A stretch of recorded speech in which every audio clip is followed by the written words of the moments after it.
The second semi-final is underway. Italy, with the red light indicating their progress, against the United States, whose progress will be indicated by the blue light. The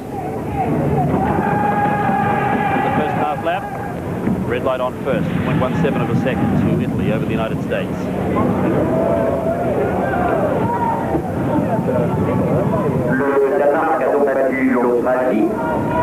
Might look like something out of Star Wars. It's pretty effective as far as the Americans are concerned. Down at the moment, though, by 0.76 of a second to Italy. Form that we must remember regarding the United States team is that throughout the competition in proceeding both in individuals and in teams, they've been content to drop behind early on in the ride and then come back with a burst in the last kilometre and get up to win. But at the moment, it's Italy in front by 0.46. 77, Stefano Boscini taking over the pacemaking role for Italy as they go down the back. A very slick combination. They've spent hours on this track just perfecting their technique. Italy's lead has been narrowed by the United States down to just 0.07 of a second.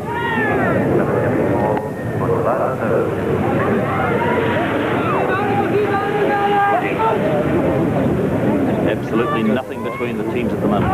0.14 of a second. Italy leading the United States.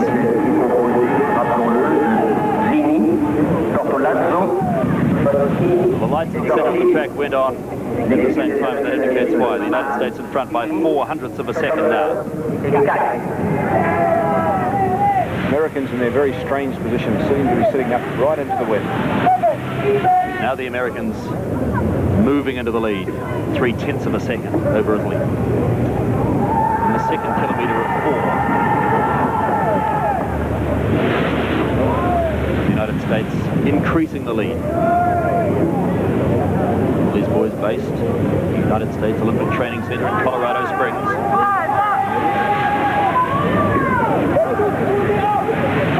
6-8.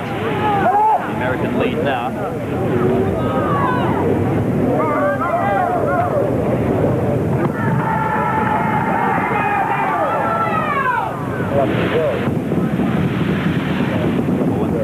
Tim Hinds taking over the pacemaking role as they move down into the back straight. American rider there struggling to get back on, made a bad change.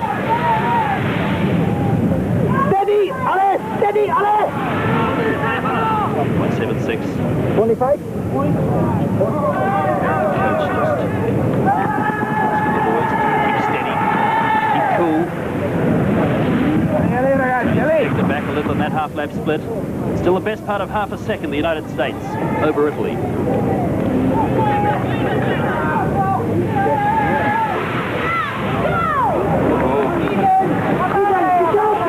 Really putting on the gas now. 0.07 of a second, the United States lead. Both teams having to put a lot into this pursuit. They can't relax. They're both so close. 2.5 laps to ride. 4,000 metres, just about 9 3/4 laps at Crooks Gardens. There's nothing between them. The official electronic timing says absolutely nothing between these two sides. Next time round they'll get the bell. Italy in front, 0.13 of a second, a lap and a half to ride. Yeah, the Americans just lost their third man, so they're down to 3, their fourth man. Greg Shaw's gone. So are Italy, mind you. Both teams down to 3 riders in the last lap, and Italy in front by 0.77. Good change by the Italians here, with only 3 left. Now, the Americans, 0.28. The United States in front, and half a lap to ride. There's a place in the final for the winner of this team's pursuit. Watch the lights. The blue light goes on first. The United States are in the final. What a race. 4:34.72. And that is by 3 seconds. The fastest time the United States have posted in this team's pursuit. Roy Nickman, Tim Hins and Kit Kyle finished. Greg Schommel was dropped with a lap to right. There's no wind at all on the track right now. The flag's just hanging limp. Hence the good time, call 34. Great race, Neil. Very good race. Of course, both teams under pressure, and you just, if you want to ride the final, you have to put everything into it. You can't relax at all. So now the American coach, Ed, and we'll try and somehow get a tongue around his name. He's absolutely delighted. Edmund Borishvitz, a Pole who has taken over the American coaching in teams pursuing. 0.77 was the Italian lead. Just the last lap to right. Italian number 3 there, struggling to stay in contact with his team. They're putting everything into it. Of course, they're trying to get their third man up always. It's timed on the third man across the line. So in the end, 0.73 of a second, the advantage for the United States. So we have a final matching now of Denmark against the United States in the team's pursuit, and that team's pursuit final is timed for 5 o'clock. So there's a break of about an hour and 3/4 for those team's pursuiters, and after the competition in those semi-finals, I think those boys will be glad of a break. They'll need the break. They've all put so much into this ride, these semi-finals, and they have to get their act together, get back on the track to go for gold. And of course it was a little unsettling for the Americans when they were on the line, when the commissar wanted to check that the walkie-talkie radio was not operating inside those funny helmets, or we won't call them funny, the new design helmets. It's Roy Nickman there of the United States, who's had a terrific championship, putting on quite a little act. The guys just winding down on their road bikes. That is the problem. So the United States will race Denmark in the team's pursuit final. Italy and Australia will ride off for the bronze medal, and both of those rides will be at 5 o'clock. First of all, it will be the ride off for 3rd and 4th, and then it'll be followed straight after by the final. But coming up very shortly, we have the first of our sprint semi-finals. 2 Japanese riders, a Russian and a Danish competitor. And the semi-finals will be best of 3. And there's a 10-minute break in proceedings here at Cook's Gardens while the sprint riders get an opportunity to warm up on the day of track competition at the 1983 World Junior Cycling Championships. We have our finalists found now in the team's pursuit, and they are Denmark and the USA. Denmark beating Australia 435.37 to 438.38. So a fairly substantial lead to Denmark over Australia at the finish. And then the United States getting home very narrowly over Italy, 434.72 to 435.45. So just confirming that in the final, it's Denmark against the United States, and the ride-off for the bronze will feature Australia against Italy. And you heard Alan Poulsen, the Danish manager, say before that if he was a betting man, not the Danish manager, he would be backing the Americans. So it's obvious that there's a lot of respect from the Danish camp for the charges of this man. Americans are a world force in cycling now, and you can't underrate them at all. Danes wouldn't be too happy losing their man with approximately 3 laps to go. They would be trying to work on that in the final and don't want to lose them at all. Much stronger with all 4 riders there. You get that longer rest, and it makes it that much better. Same. Pedal to the middle. That's it. That's it for purpose, because for us, more dangerous team was Italian team. Okay. Each time, each lap, the lights seemed to come out at the same time, didn't it? Italian was more dangerous. I think final going to be easier. Danish have easier semi-final. Okay. That's advantage. No, what we can say, we have no chance. For us, we seek for bronze. We don't want a bronze. Gold or no medal. We say. All the best. Yeah. You have to try for best, okay? When you try for little, forget it. We'll use that. Edmund Borishvich. He was a Pole, but he is the assistant manager, in fact, the track coach of this United States junior team here at the World Junior Championships. And if you were wondering a little bit about the unfamiliar voice, the young gentleman conducting the interview was, in fact, our cameraman, Chris Reed. So Tony Palmer must be elsewhere involved at the moment. Well, we're just awaiting now the first of the sprint semi-finals. Takashi Sika against René Gulak. Blue light. Against them, Italy. His progress will be indicated by the red light. Teams pursuit final, the right off the third and fourth. Edward Salas, Sandro Corradini, Dean Woods, and Bruce Keach.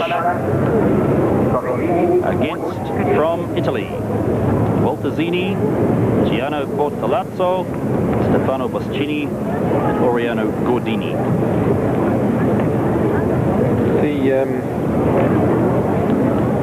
The Australians were a little bit slower in the last ride. They both had very hard rides. They both done a lot of riding. But the Italians, a very slick combination. If the Australians hold together, it's very hard to pick this one.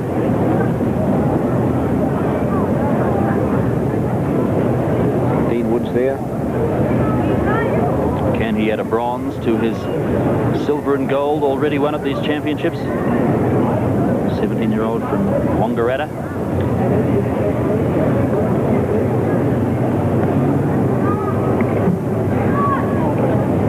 The Italians had approximately 3 seconds on them in the last round. But Australia and Italian is a good, it's a good ride. They both fight very hard.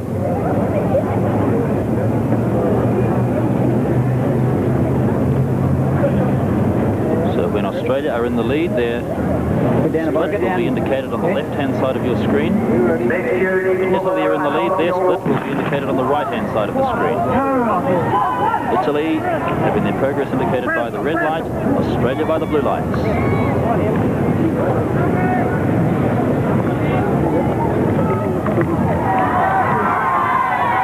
the first half lap, and Italy in front by 0.75 of a second.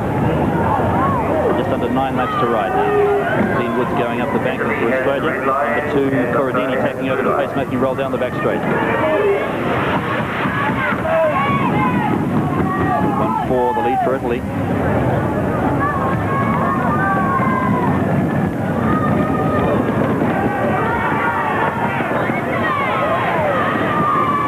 Australia's gone to the lead, 0.37 now.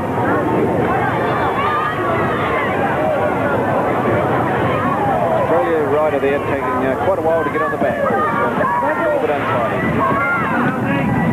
Australia lead by 0.06 of a second over Italy. Gordini, the pacemaker for Italy down the back straight. Italy's gone back to the lead, 0.65. Seesaw battle in the early stages, just over 1 kilometre ridden. 4,000 metres the total journey.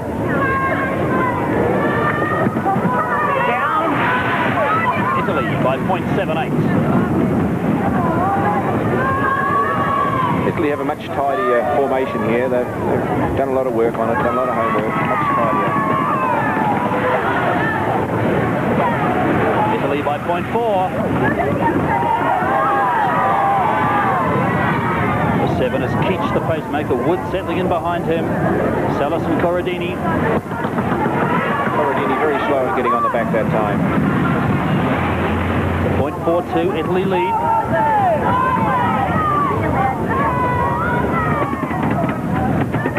Keach going up the bank in there and having a little bit of trouble getting back in contact with his teammates. Italy lead by 0.89. Number 74 is Zini, Walter Zini. Leading Italy through. Still nice and tight. Half the distance gone.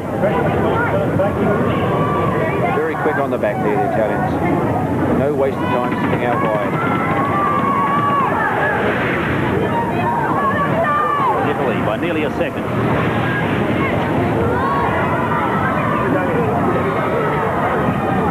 Australia Australia once again having a bit of trouble with their rider on the back there. Corradini going higher than that. To get back in touch, 0.93 of a second. Italy lead by. This is the rider for the bronze medal in the team's pursuit. Gordini leading for Italy. Moschini, Bortolazzo and Zini his teammates.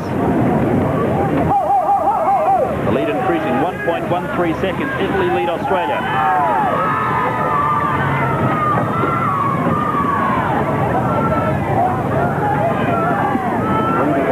Woods has just done a very strong lap for the Australians, very strong. 1.37 seconds, the lead for Italy. Australia down to 3 men, so they've got an uphill battle now. Italy increasing that lead up to 1.68. Edward Salas has been dropped by Australia. So just Woods, Keach and Corradini left. He's taking control. Over 2 seconds. 2 laps to ride. The bell will ring for Italy next time past their finish line in the front straight. They're down the back straight at the moment. 2.31 seconds. Italy looking good. Australia with only 3 riders. Italy have just dropped their 4th rider. Woods from Australia doing a complete full lap. And there's a looks like a puncher in the Australian team. Australia is split up. So it's going to be the bronze medal for Italy. Corradino took a puncture. There's Italy. All Italy need to do now is just complete. Australia are just coasting home, and in fact they won't complete. Their 3rd rider, I don't think will be able to get across the line. For Italy come home, they're just rolling down to the line. It'll be a slow time because Australia suffered the worst possible luck with Sandro Corradini having a puncture, and he's just crossed the line at this time. So a very easy win to Italy. Australia dropping a rider. Salas losing his teammates with about 2.5 laps to ride. And then Corradini puncturing. And the bronze medal to Italy in the team's pursuit.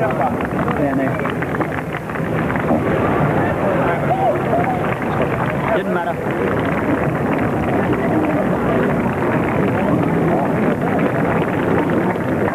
Brian Gould, the Australian coach, look of dejection on his face.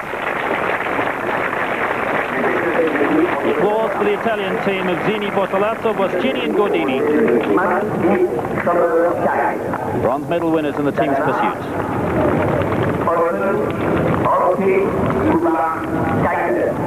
So now we're set for the last track title at the World Junior Cycling Championships. Features the team's pursuit final. And starting from back straight and having their progress indicated by the blue light is Denmark.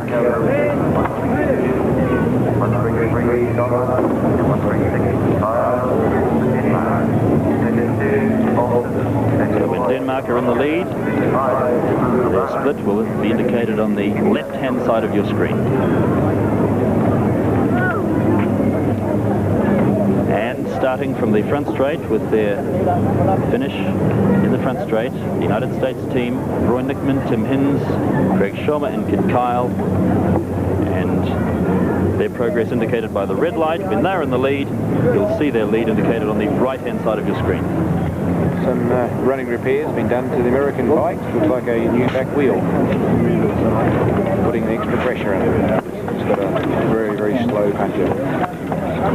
These tyres are put up to 180 pounds, which is very, very hard. So you compare that to the normal car tyre of about 24, 26, 28 PSI. Certainly goes to show how much pressure, how hard these tyres are.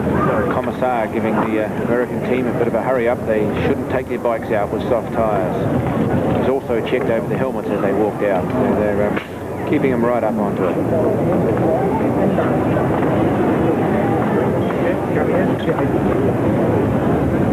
Denmark, meanwhile, in the back straight. Settling well. The American team, the fastest on show so far. Yeah, leave me a little The rounds up to this final. United States winning their semi-final over Italy in 4:34.72. Contrast that with Denmark's fastest time, 4:35.37. Olsen, Danish coach. What a good championship it's been for Denmark. A gold medal in the road time trial. Silver medal in the kilo time trial. A bronze in the sprint to Kubach. Can they finish off with a gold in the team's pursuit? Or will it be the third medal at the championships for the United States? They've won 2 bronzes so far. A bronze in the road team's time trial, and Roy Nickman picked up a bronze in the individual pursuit.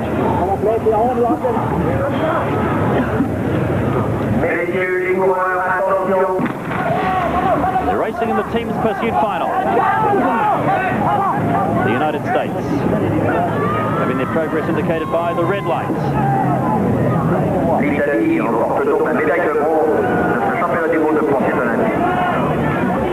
Through the first split, nothing between them.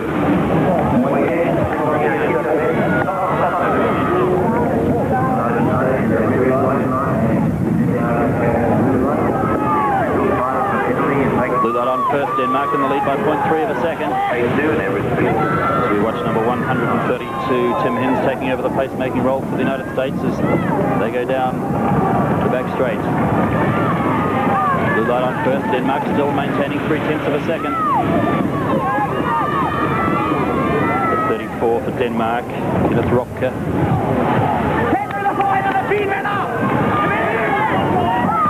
0.15. United States have closed the gap. Remember, they often come from behind in pursuing. Blue light on first. Denmark in front, 0.31 of a second over the United States as Hins leads them around the banking of the Cook Street end. Now Denmark down the back straight. Blue light on first. Denmark in front by 0.18. A kilometre ridden. 3 to ride.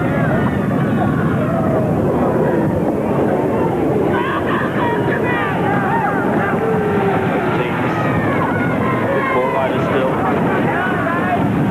0.35. Denmark still in the lead. 2 of the Danes riding the funny bikes against the Americans, all 4 of them riding the funny bikes. Denmark do their changes coming into the straight as opposed to their opponents doing it if they go out of the straight. 0.16 the lead for Denmark.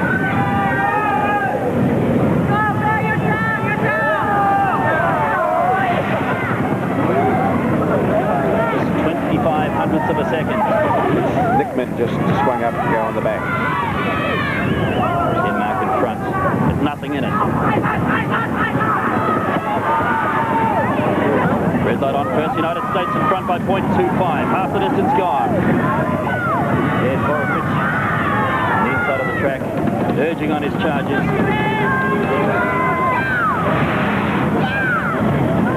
Oh, 0.08 of a second. Cutting the toothpick. Those companies down to the wire. The team's pursuit gold medal at stake. 4 to go. 1/100th of a second. The United States in front. Coming up towards the 3 kilometre mark.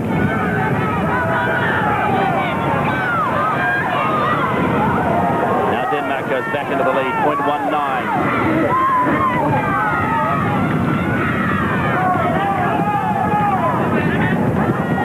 Team having just a few little problems, a few gaps. There are 1 off for the Danes. The United States go to the lead by 0.08 of a second. The 132, Tim Hins taking up the pacemaking role, but a man at the back there having the... Oh, now Denmark with just 3 riders have gone back into the lead by 0.32.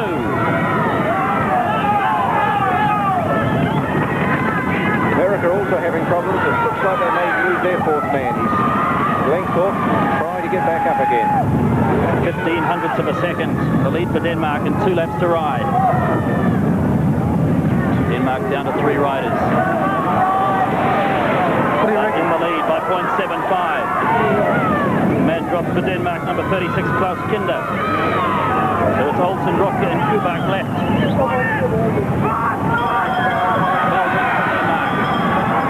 Denmark in front by a second over the United States, but Denmark with just 3 riders. The United States are going to have to work hard here. Half a lap to ride. The blue light on for Denmark, 1.24. Looks all over. The United States are down to 3 as well, with half a lap to ride, and Denmark coming into the back straight. The blue light is on for Denmark. They've won the gold medal by 1.98 seconds. 4:37.09. Winning time for Denmark. 4:37.09, and Denmark win their 2nd gold medal of the World Junior Championships. The team of Lars Olsen, Kenneth Røpke, Kubach and Klaus Kynde. Both of those gold medals in team events, which will show a good depth in cycling in Denmark. Undoubtedly, and Denmark, the dominant nation at these World Junior Championships. It's their 2nd gold medal. They've also got a silver and a bronze. And look at that man, Olsen, can't believe it.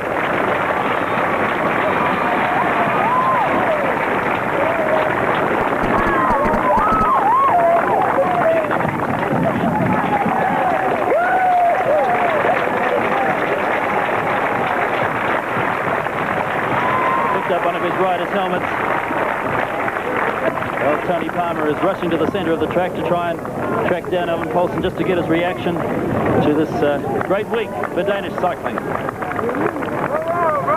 Yes, they're very happy. They've done what they wanted. They brought this team over to win. 3rd last year, 1st this year.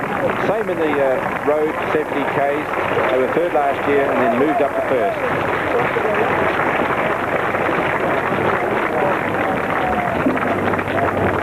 Of course, it shows that 2 of the members of the team were in from last year. It's marvelous, marvelous. John Cardwell of Really have something to talk about when you get home, eh? Yes, okay. Thanks. Oh. We come for the win and we win.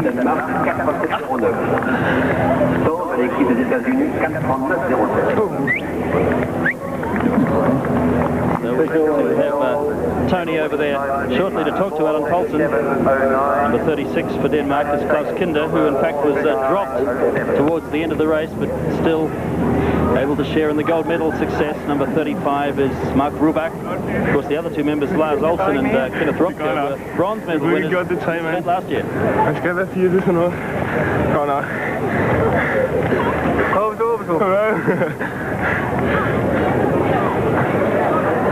It shows the worth of bringing in the 17-year-old in just 1 year and then move up, so they've got 2 shots at it.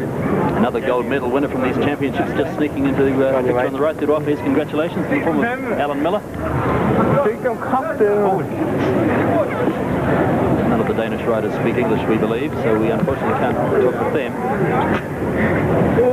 So Tony Palmer can get to Alan Poulsen shortly. Perfect, fella. Yeah, thank you. Good on you. Thank you. You're right.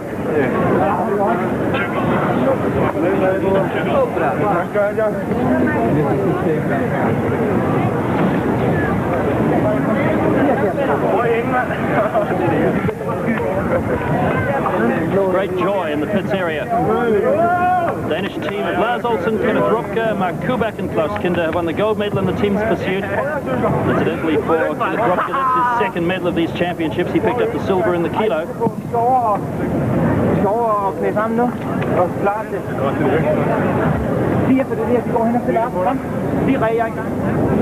And Tony Palmer is now with the victorious coach of the Danish team, Alan Poulsen. Alan, congratulations. Well done. Thanks. Surprised? Not surprised. We have the best time in the qualifications time, but we know that'll be hard for us. And I say to you before, if we have the United States in the final, it will be good for us because the American can only go one time, and it was the first with the Italians. You didn't think they could improve? No. You dropped your 4th rider fairly early. Yes, but he have done what he should. He had a good start, and he was on the behind 3 laps. It was good. And the 3 and 3 were good enough. Yes, yes. We have 2 for the last years, and I know there was a good guy. What does this mean for Denmark? I don't know now. I think there will be a revolution home. Thank you very much. Congratulations. Thanks. So Tony Palmer talking there with Alan Poulsen, the coach of the Danish team. We just saw them there moving into the final straight and coming down to the line to get their gold medal. The medal presentations coming up in just a few moments.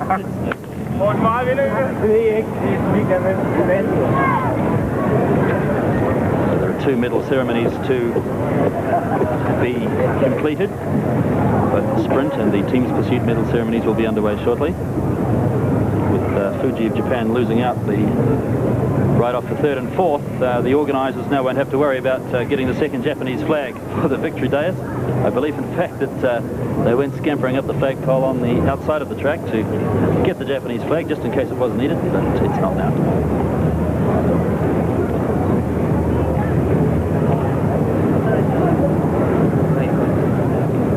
And in just a few moments, Tony Palmer will be talking to the losing coach in the team's pursuit final from the United States.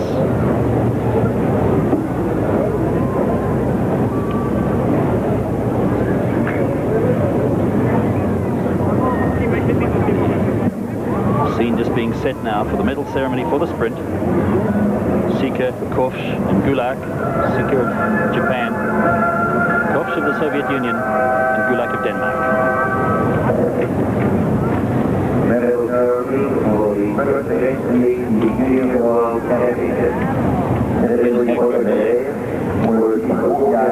Just before we watch the medal ceremony, let's go quickly to Tony Palmer talking with the American coach. Not quite good enough in the end. Where do you think they lost it? Well, we had a little bit of a slow start, and of course this time we started going into the wind, so it slowed us down just a little bit, and then we did have a little change in the start sequence because of the wind. This morning when we spoke to Denmark's manager, and earlier on this afternoon, he said that if he was a betting man, despite the fact that he was Denmark's coach, he'd be backing the United States.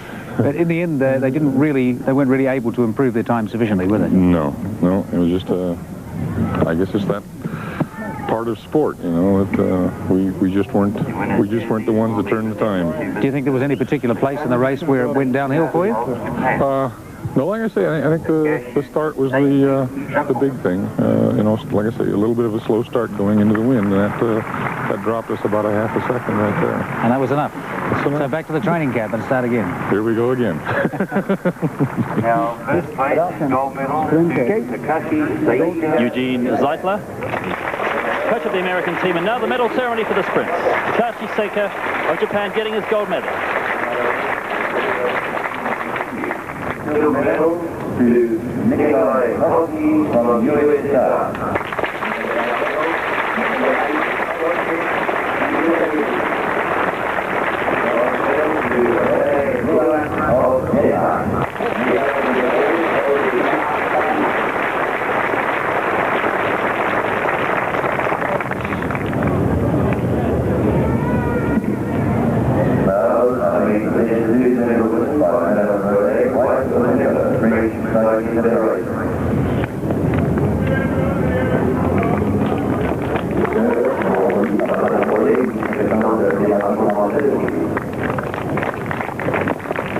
Here we have the flowers being presented, which is very traditional in cycling. Always the winners get a flowers, even in Europe in the most smallest races, you get a bouquet of flowers.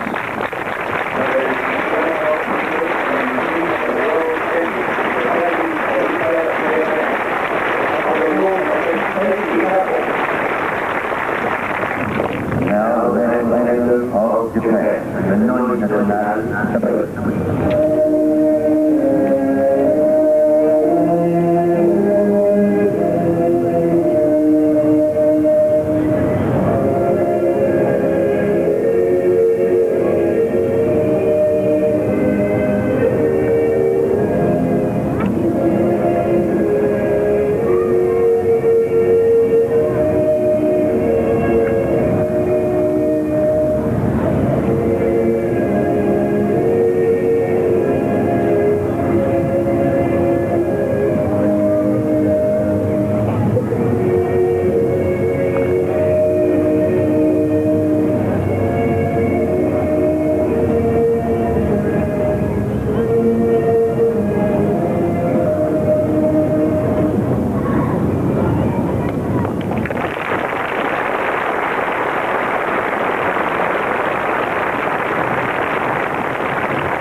medalists from the sprint event, Takashi Sika, Japan, Rene Gulak of Denmark, who won the bronze, and Nikolai Kovsh of the Soviet Union.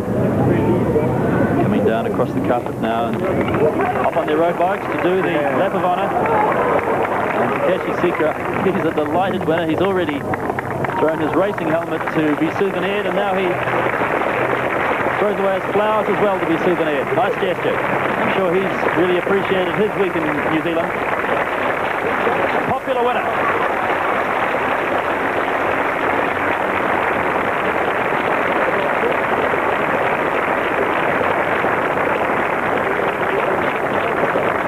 One point we should not lose sight of is that Takashi Sika in his first round of the sprint rode the fastest ever sprint in New Zealand, 10.84 seconds. The only rider in this entire championship to go under the magical 11-second mark.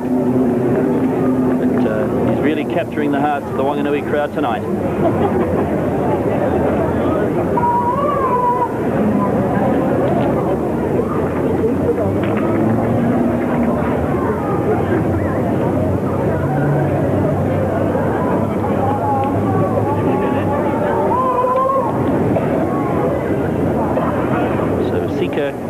Gulak and Kovsh on their lap of victory, lap of honour. Coming up shortly, the victory ceremony for the 4,000 metres team's pursuit. And let's just take another look at the race that produced the gold and silver medal winners.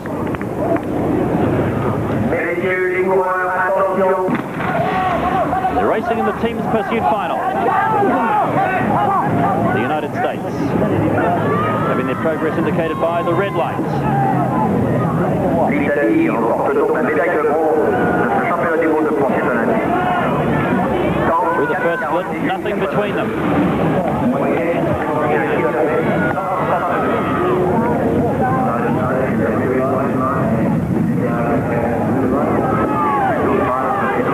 Blue light on first, Denmark in the lead by 0.3 of a second. As we watch number 132, Tim Hins taking over the pacemaking role for the United States as they go down the back straight. Blue light on first, Denmark still maintaining 0.3 of a second. The 34 for Denmark, Kenneth Røpke.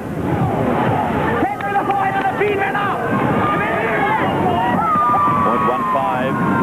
The United States have closed the gap. Remember, they often come from behind in pursuing. Blue light on first. Denmark in front, 0.31 of a second over the United States as Hins leads them around the banking of the Cook Street end. Now Denmark down the back straight. Blue light on first, Denmark in front by 0.18. A kilometre ridden, 3 to ride.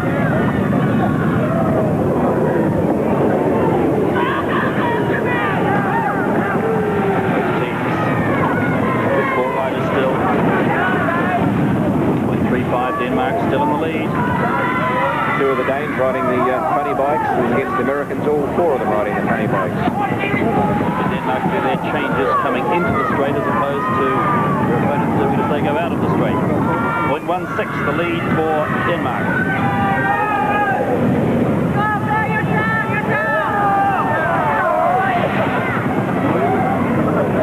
Just 25 hundredths of a second. Nickman just swung up to go on the back. Denmark in front, but nothing in it. Red light on first, United States in front by 0.25, half the distance gone. Ed Borovich on the inside of the track, urging on his charges.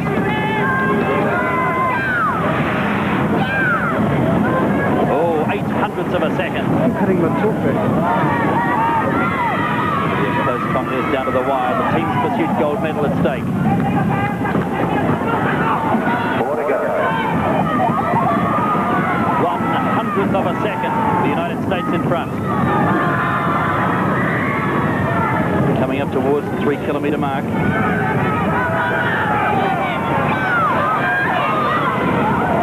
Now Denmark goes back into the lead. 0.19.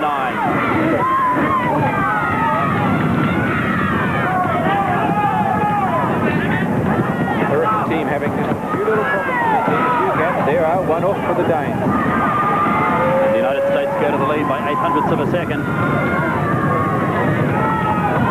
1:32, Tim Hens taking up the pacemaking role, but a man at the back there having well, now Denmark with just 3 riders have gone back into the lead by 0.32.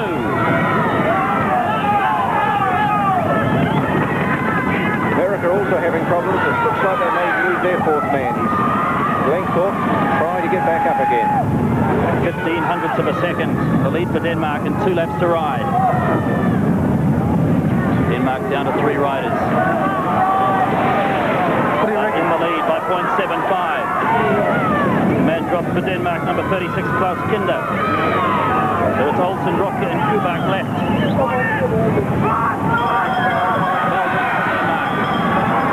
Denmark in front by a second over the United States, but Denmark with just 3 riders. The United States are going to have to work hard here. Half a lap to ride. The blue light on for Denmark, 1.24. Looks all over. The United States are down to 3 as well with half a lap to ride, and Denmark coming into the back straight. The blue light is on for Denmark. They've won the gold medal by 1.98 seconds. 4:37.09. Winning time for Denmark. 4:37.09, and Denmark win their 2nd gold medal of the World Junior Championships. The team of Lars, Olsen, Kenneth Røpke, Mark Kubach and Klaus Kynde. Both of those gold medals in team events, which must show a good depth in cycling in Denmark. That was the ride that produced this scene. The Danish team atop the victory dais. Silver medals for the United States. Roy Nickman, Tim Hens, Craig Schommer and Kit Kyle. And that is Roy Nickman's 3rd medal of these championships. A bronze medal winner in the team's time trial, a bronze medal in the individual pursuit, and now a silver medal in the team's pursuit.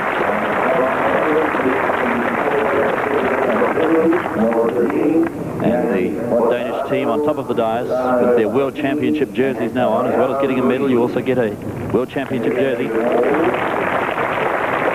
Bronze for Italy, Walter Zini, Gianni Bortolazzo, Stefano Boschini and Oriano Gordini.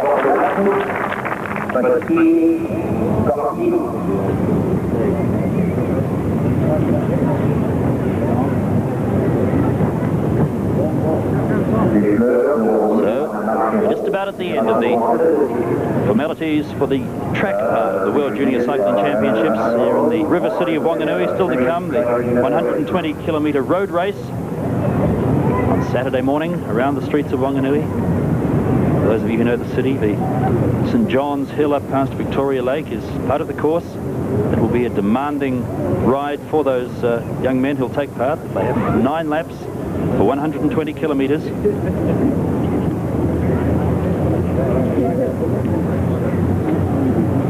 And of course the riders who'll be taking part in that race will be the road specialists.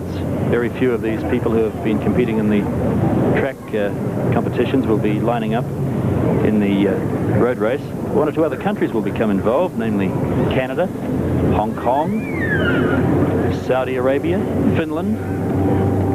So the road race will undoubtedly be a more international event than the track competitions have been. New Zealand, of course, has played their part in these championships, with Alan Miller winning the gold medal in the kilo time trial. Andrew Whitford finishing 4th in the individual pursuit. Russell Clune finishing 5th in the individual pursuit. The New Zealand team's pursuit finishing 5th overall. There's some very creditable performances on the track from the New Zealanders. Now the applause for the medal winners in the team's pursuits. Thank you very much, Peter, and just listening here to the wonderful reception that these cyclists are getting from the crowd. They have been a very supportive crowd throughout the week. Apart from the odd spot of rain that's held us up for 15 minutes or so, conditions have been wonderful. Fine and sunny weather here in Wanganui. The World Junior Cycling Championships just closing now, and we'll go out on a closing theme on behalf of Neil Lister and Peter Williams. Been nice to be with you.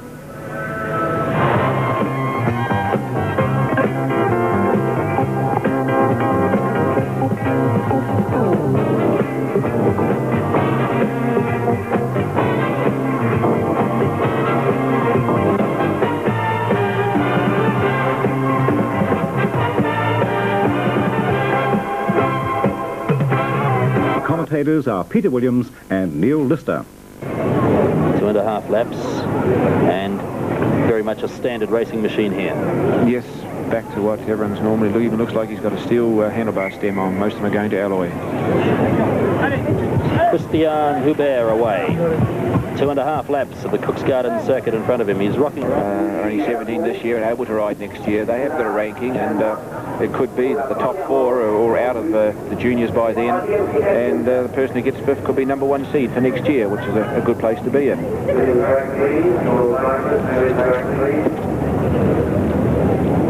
Public address announcer Murray Ahern. He's the English public address announcer, just asking the track riders to clear the track. And very shortly we'll be underway with that ride-off for 5th, 6th, 7th and 8th in the sprint. We were talking about Kit Kyle before. Well, I suppose it's going to go down as one of the more memorable happenings at these championships. Let's just remind you of it once again. Concentrating so hard. Is the braking? So he's almost set to go. In a moment he'll shake his head. There it is. He shakes his head and he's set to go. And look at this. There's a fair chance that may feature in a television commercial for a certain brand of lolly in the not too distant future. Kit Kyle. Well, he got up to get 4th. And now we're almost back to the serious action. Well, it appears as if we're not going to have that ride-off for 5th, 6th, 7th and 8th for the meantime, because it appears as if Japanese rider Fuji and Kubach are coming to the track to start the ride-off for the bronze medal. Yes, this is the ride-off for 3rd and 4th in the sprints. So one of these is going to get the bronze and one must get 4th. The Japanese is drawn, and he's down on the inside with the Kubach Dane on the outside.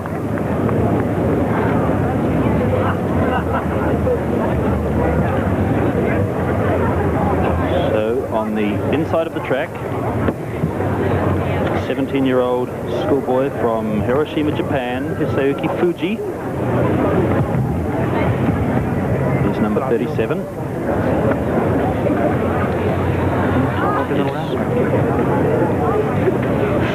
Opponent from Olsen in Denmark is Rene Kubach. This is the first round, best of 3 for the bronze medal. I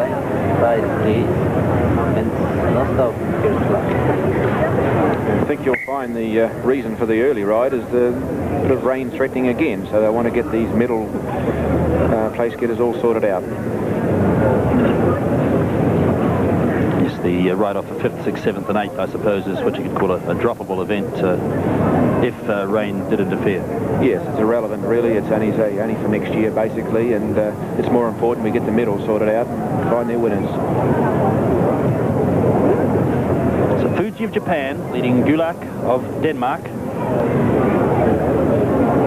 This is the first lap. They come around and get the bell. 1 lap to ride.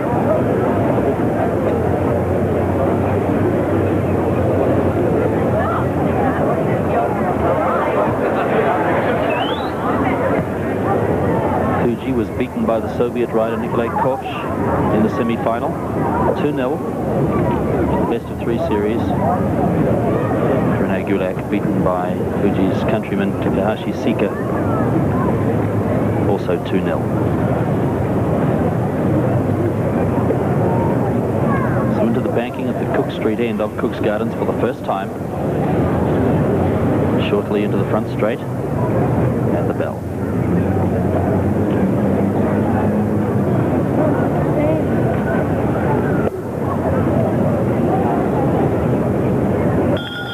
Track seems to have dried out very quickly.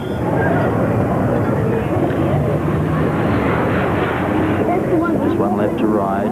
Pace starting to increase. Still Fuji of Japan leading over Kubach of Denmark. Down the back straight, and they've really hit their straps. Over the start line of the 200 meters. Fuji of Japan being challenged by Kubach of Denmark. Down towards the line, comfortable win for Fuji of Japan, 11.85. 11.85, the time for the last 200 meters for Hisayuki Fuji of Japan. And as expected, Japanese rider with too much class for Kubach of Denmark.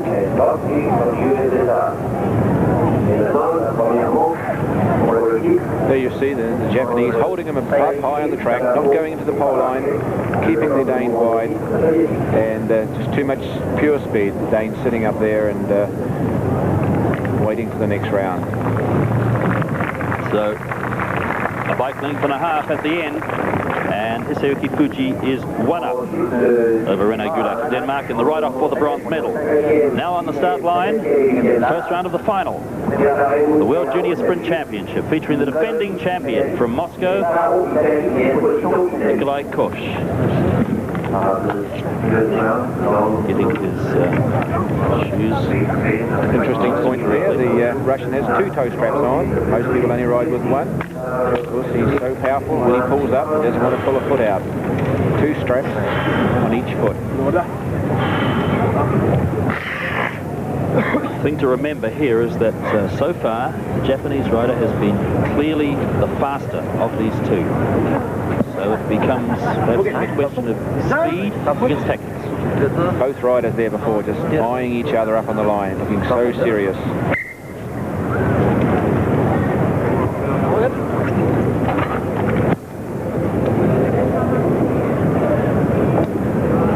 Seeker of Japan, who's the only rider so far at these championships to go under 11 seconds for the last 200 meters.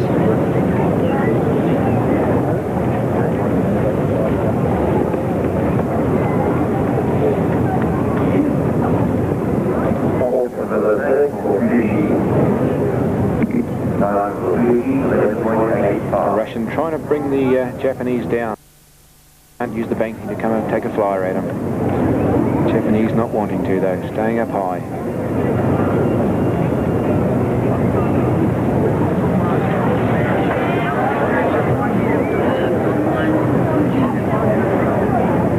Oops, the Soviet Union. Sika, Japan. This is the first best of 3 series to decide the gold medal in the sprint.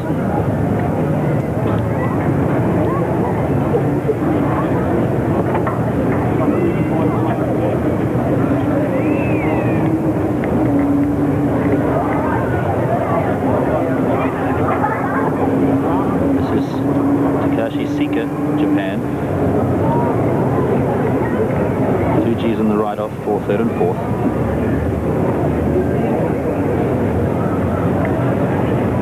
So 1 lap to ride as they come down to get the bell. Takashi Sika of Japan leading from Nikolai Koch of the Soviet Union.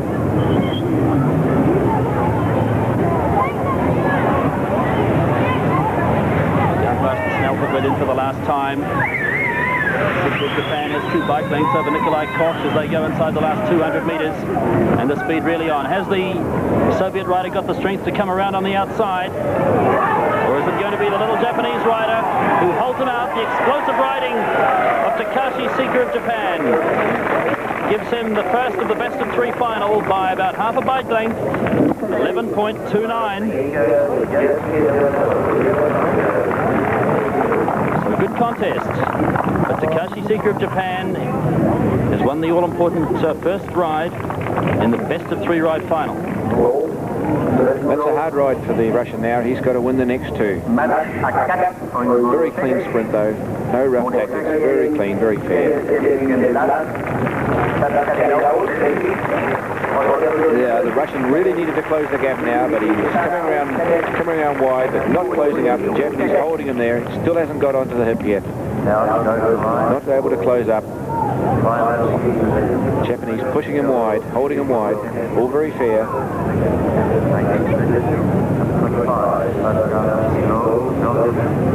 Yes, just about a bike length, wheel length. So it's the wind-down time for Takashi Sika of Japan. He's 1 up, just passing by in the background there. His countryman Fuji, who's 1 up also in the ride-off for 3rd and 4th. And now we come back to the start line, and now we have the ride-off for 5th, 6th, 7th, and 8th, featuring 3 Italians.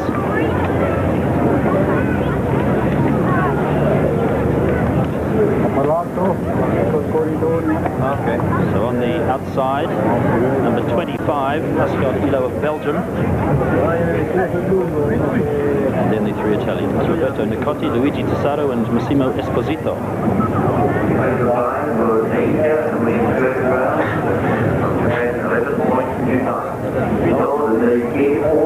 This is a very awkward position for the Belgium, of course, 3 against 1. And if the Italians can't win this, there'll be a few tellings off in the Italian camp. 3 against 1, they should come away with it.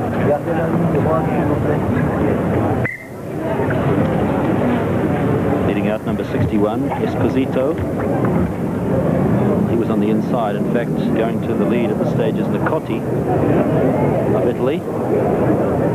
All 3 Italians just watching the Belgium.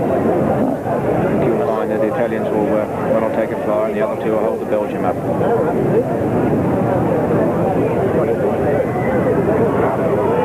So Nicotti of Italy leading. Very obvious that they want to shut out the Belgian rider, Pascal Ilo.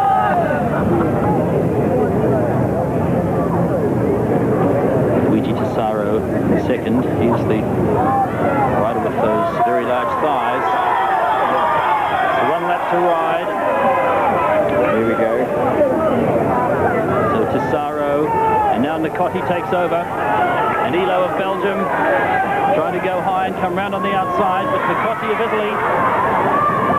of Italy leading from Tessaro of Italy.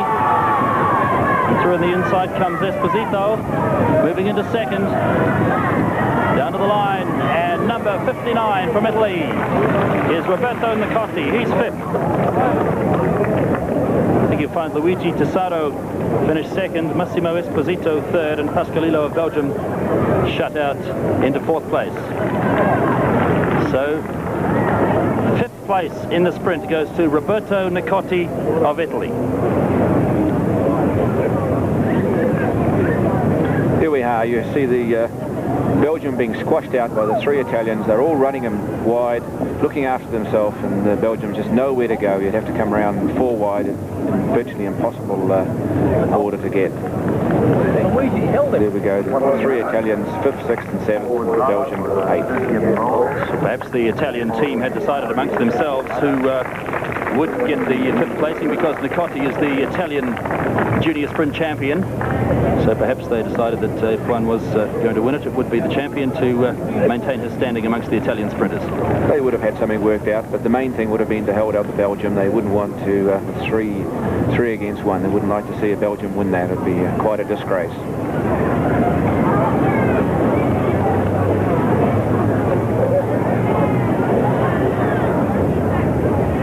So the 3 Italians who finished 5th, 6th, and 7th. But now let's look at this team riding tactics here. You see all of the Italians watching the Belgium, the whole 3 of them. Here we go. Push the Belgium up, and the other 2 take a flyer. So Italy finished 5th, 6th, and 7th in the sprint. The Belgian rider Pascal Ilo finishes in 8th place. And in the final, the write-off for the gold and silver medal, just repeating that Takashi Sika of Japan is 1 up over Nikolai Kovsh of the Soviet Union. Time for Sika was 11.29 in his first up win over Kovsh, and in the write-off for the bronze medal, Fuji of Japan, 11.85, beats René Gulak of Belgium. So Japan in a very good position to take the gold and the bronze medal in the sprint championship. I'm sure that the bronze medal is assured. I believe that Fuji just has too much class for the Danish sprinter. But of course the next round, the second round of the write-off for the gold and silver, is going to be such an important clash, with the defending champion Nikolai Kovsh of the Soviet Union 1 down to Takashi Sika of Japan. There's the Italians there, just warming down. It's the finish of the competition for those sprinters, and they're just taking it easy now, riding down and getting all the lactic acid out of their legs. And they'll be packing up their bikes soon, ready, packing to go home. And now we have a look into some more riders warming up. This is the Danish pursuit team. They will be in the final of the team's pursuit, due to go just after 5 o'clock. May possibly run a little late now because of the delay we had earlier on this afternoon. It'll be Denmark against the United States. The gold medal in the team's pursuit, with Australia against Italy for the bronze medal.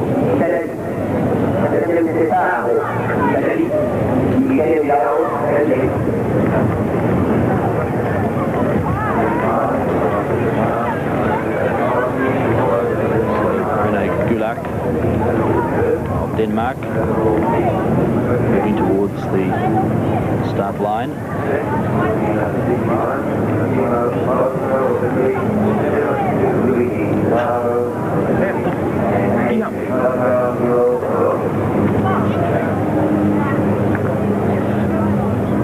It is pretty cold this afternoon. It started off quite a nice day in Wanganui, but the southerly wind has got up and is quite chilly now.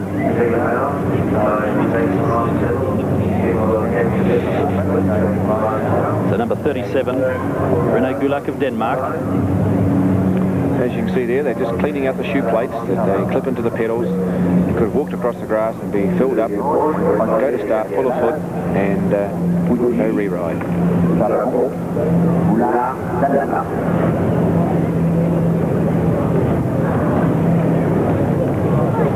So on the inside for this second round ride in the bronze medal contest, René Kubach, number 37 from Denmark.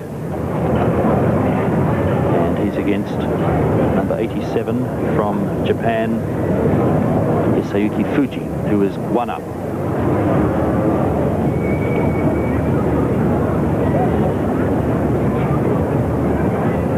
I think the Japanese should have this one. Seems to have too much speed, too much ability for the Dane boy. The Commissars telling there they must take the lead at a reasonable pace.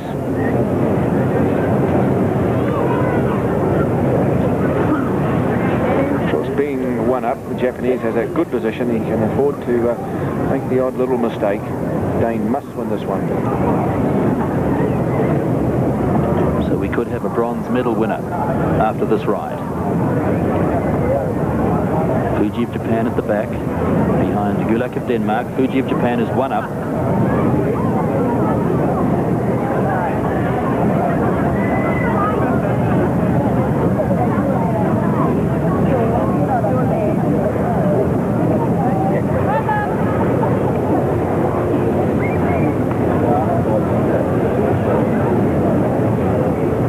Deal of concentration by both riders.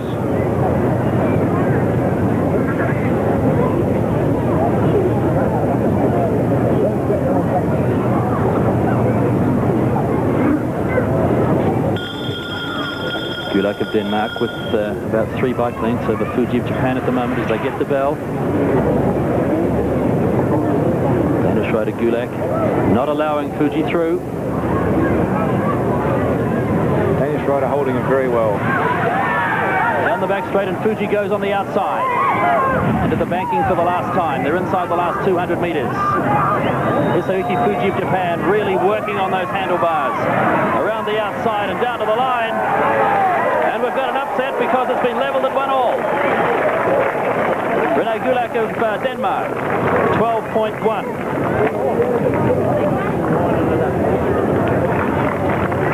So it's 1-all. There has to be a decider to decide the bronze medal. Well, that would be a little bit of an upset, all right. Everyone would have thought the Japanese had too much. Dane held the Japanese very well. Wouldn't let him through. So we'll take a look at the final stages of this ride, and we'll pick it up down the back straight. You can see the Dane holding him up high, not letting him come through. Got him on the hip there and just held him there. The Japanese would have thought he was going to be able to make it down the front straight, but just underestimated the Dane. Looks like he's slightly in front there, but the Danes fought back.